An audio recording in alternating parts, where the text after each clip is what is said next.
Now at 5:30, a convicted murderer faces the judge once again, holding out hope for parole decades after the crime, while the case has been put on pause. Then, new surveillance video of a small plane coming to a smashing stop, what police say led up to the deadly crash. Still warm out there today, but quite the cool down for the weekend. And a tour bus tips over on a New York highway with dozens of people inside. Now police want to know what happened. 7 News at 5:30 starts now. First here at 5:30, we have breaking news. Teachers in Gloucester going on strike effective immediately. Teachers holding signs demanding a fair contract. Teachers say they are fighting for fair wages. And they're not the only ones. Beverly teachers making that same decision. We have Team 7 coverage. We're going to start off with 7's Victoria Price. She's live for us in Gloucester with details on the strike unfolding there. Victoria.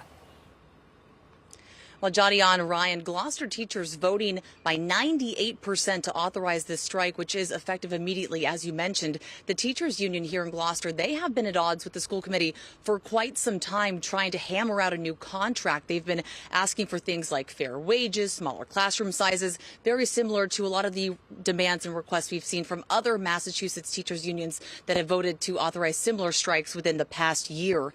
Teacher strikes are technically illegal here in Massachusetts, but that is why the school committee has already asked the Department of Labor Relations to step in. Here's more from what the teachers union had to say less than an hour ago when they authorized the strike. Teachers and paraprofessionals have been fighting for safe schools, paid parental leave, competitive wages, basic dignity and respect at work. In all the time we've been at the table, the school committee has done nothing but stall and reject our proposals.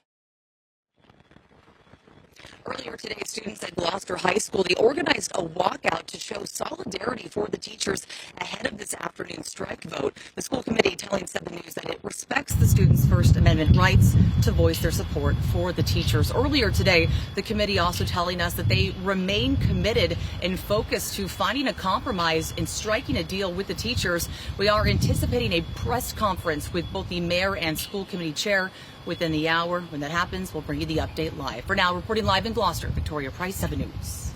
And a similar situation happening now in Beverly. Teachers there also on strike. You see Samantha York live for us. What can you tell us, Samantha? Yeah, Beverly school teachers just announced they will be going on strike. That will start tomorrow morning. We just saw a huge crowd of them, nearly 100 teachers out here all talking during a press conference about why this is so important to them. We were hearing honks from cars that were passing by. The Beverly Teachers Association says teachers are taking a stand, citing concerns over schools being in crisis and underfunded. The union says educators have gone nearly 70 days without a contract and negotiations are stalled. They are asking for things like smaller class sizes, support for dysregulated students, and paid parental leave. Here's what they just had to say on the matter during a press conference. We love the work we do. None of us wants to go on strike. This is a last resort, and we want nothing more than to return to our classrooms as soon as possible. We're prepared to bargain around the clock all weekend to solve this, but the city has got to show some serious movement.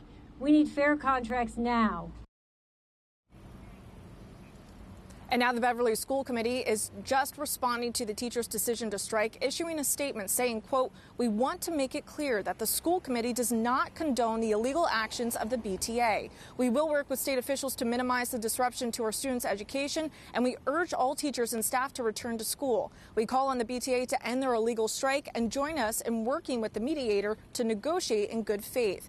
Now, the school committee says the city doesn't have the resources financially to provide the union with everything that it's asking for these teachers. As for school, it will remain closed for the duration of the strike. Reporting live in Beverly, I'm Samantha York, 7 News. On 7 News now, decades after being convicted for murder, an inmate is pushing for parole. A judge found the man guilty in 1986 for killing a man in Plymouth. He's currently serving life in prison, but about an hour into the hearing, it was put on pause. Kimberly Bookman explains. At these parole board hearings, it's customary for prisoners to have an attorney sort of guide them through the process. That was not the case here today. And despite this prisoner saying that he was okay without having an attorney, the parole board did not think so. Now walking with a cane and wearing glasses, a white-haired Kurt Kegler goes before the parole board. 38 years after he killed a paraplegic man named Paul Rober. All I want to do is apologize for what I did. Back in 1986, authorities say Kegler, his girlfriend, and a buddy lured 23-year-old Rober to an abandoned dog kennel in Plymouth, then beat and strangled him to death. Kegler pled guilty to second-degree murder in 1988, and while he has come up for parole before, this was Kegler's first parole hearing discussing his crime. Put a noose around her hand and hanged him. But just 40 minutes into the questioning, Can I leave? a member of the parole board tries to stop him. You're here petitioning for parole, so we're going to try to... I'm not going to get it anyway. I already know this. Can I leave? Kegler decides to stay. Rober's brother says he was hoping to finally address the killer. You may have taken my brother's life, but you didn't take the memory of how we felt about Paul. But he didn't get the chance. The parole board paused the hearing, saying despite Kegler not wanting an attorney, they think he should consult one, and then the hearing could continue. I wanted us to have a chance to go up and give our impact statements, to know how we felt and what my brother deserved and what he didn't deserve. And now we'll have to go through it again. But Kegler vowed he won't return. I won't come. All right, come on. I'm going through this again. And it's unclear if or when this hearing will resume. As for that apology, well, the victim's brother says he does not accept it. He does not believe the prisoner showed real remorse. In Natick, Kimberly Bookman, 7 News. And new here at 5:30, a new judge has been assigned in the case of a Cohasset man accused of killing and dismembering his wife. Prosecutors say Brian Walsh murdered his wife, Anna Walsh, in 2023. Judge Beverly Cannoni was taken off of the Walsh case and given a special assignment to oversee the second Karen Reed trial.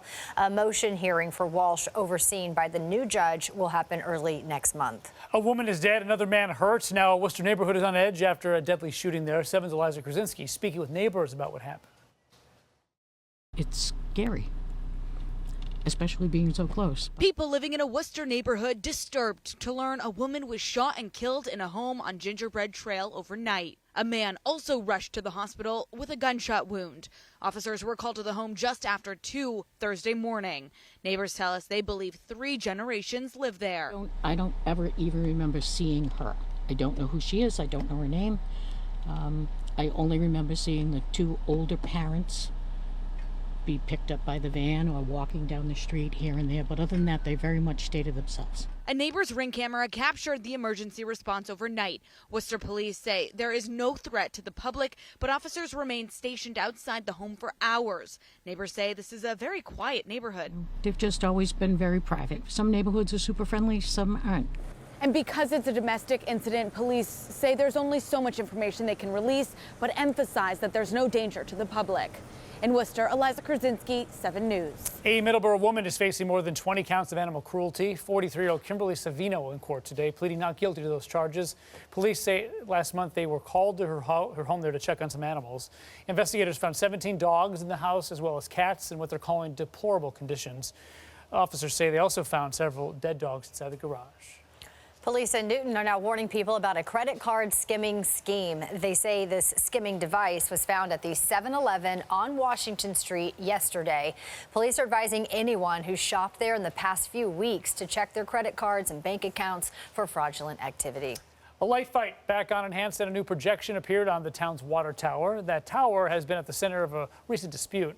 A resident was projecting a Trump campaign logo on it. For a short time, town officials used lights to block that message until it was taken down. Yesterday, a new image appeared. The town had to put the floodlights back on. And it's against town regulations to display any political symbols on government property. The town fined the resident $100 each day the original image was projected on that tower. And there's more news today. Former New York City Mayor Rudy Giuliani appearing in a New York City courtroom to explain a payment problem. Lawyers for 2 Georgia election workers want to know why he hasn't surrendered his possessions as part of a defamation judgment. Giuliani was ordered to pay the women nearly $150 million for defaming them after the 2020 election. Their lawyers say that Giuliani's Manhattan apartment was completely cleared out, and they think Giuliani is hiding assets from them. The court also said Ruby Freeman and Shay Moss should get more than 2 dozen luxury watches and a Mercedes-Benz that Giuliani owns. The defense team for the man accused of murdering 4 University of Idaho students in 2022 demanding the dismissal of the death penalty as punishment. The death penalty hearing happening today in Boise, Idaho, less than a week before the 2nd anniversary of those killings.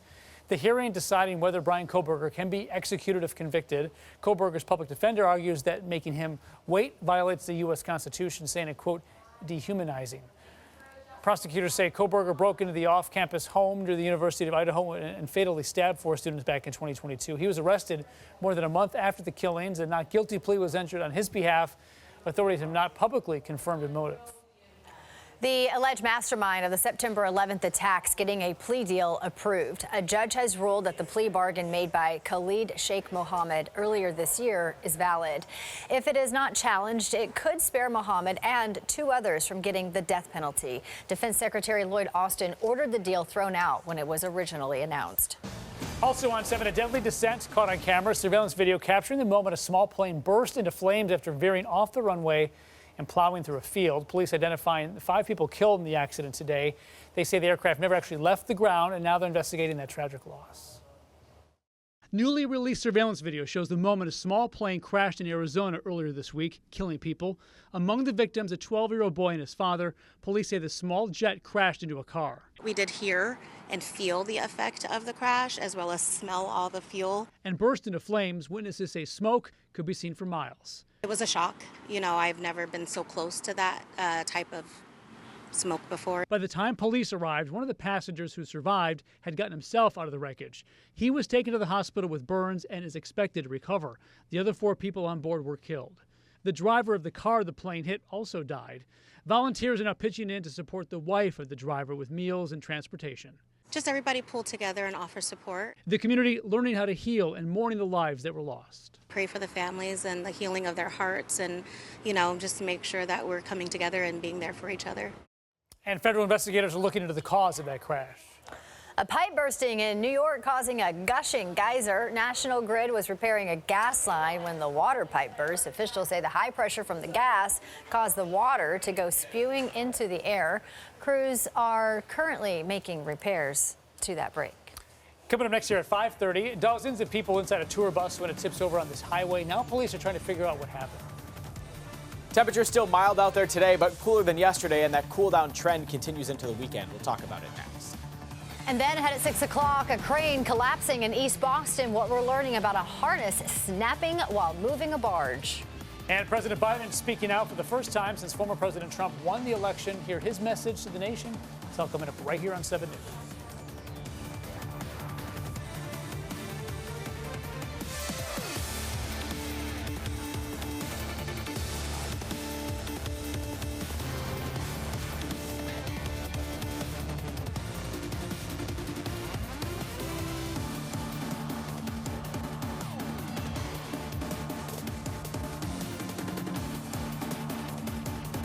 Tonight, experience an artistic adventure. Something ancient and mysterious. Glassblowing takes passion and precision. And attention to detail. 7's Amaka Ubaka shows you a hot glass studio with mass appeal. Tonight at 9 and 10.